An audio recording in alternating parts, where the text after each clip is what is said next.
Here comes the episode 2 of Asaka, a story of love, dust, and dreams. If you have not subscribed to my channel, kindly do now to get the latest update. The story begins 2 years ago. He walked into a university classroom with nothing but borrowed clothes and a heart full of fire. They laughed because they couldn't see past his cracked sandals and secondhand dreams. Then, the unthinkable. His father died, and with him, the walls that held Kunle's world upright. What was left behind? A grieving mother, and a village that mocked his ambition like it was a joke.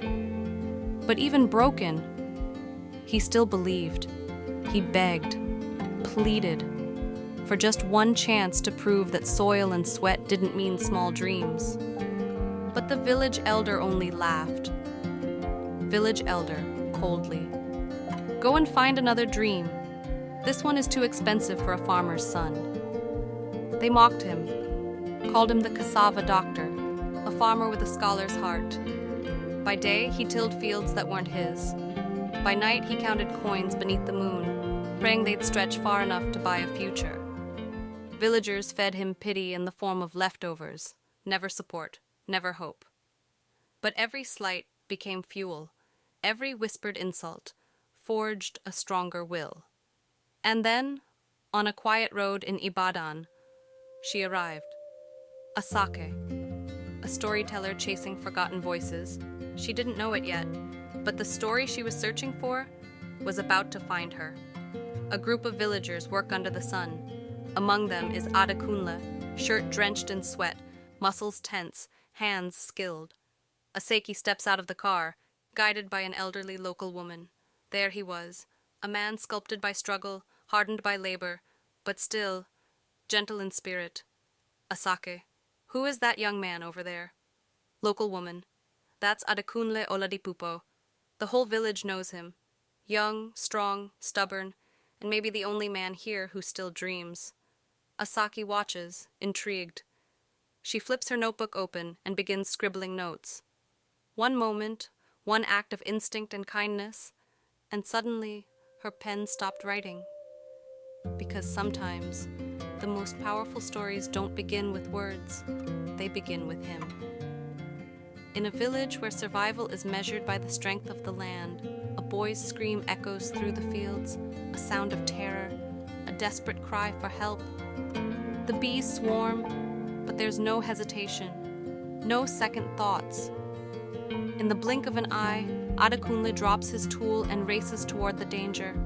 With strength and courage, he shields the boy, a quiet act of bravery, without a thought for himself. The bees bite, the pain is real, but the boy is safe.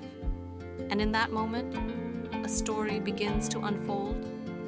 As the stream washes away the sting of the battle, a new kind of connection stirs between them. Her words, soft, admiring, his stoic, humble.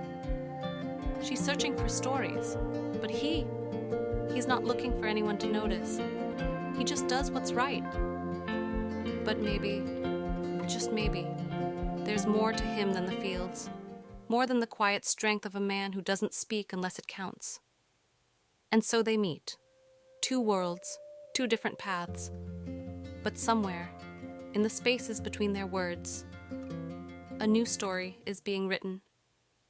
Asake sits under a mango tree with a recorder, talking with Adekunle. He tells her about his father, the village, his dreams of being a doctor.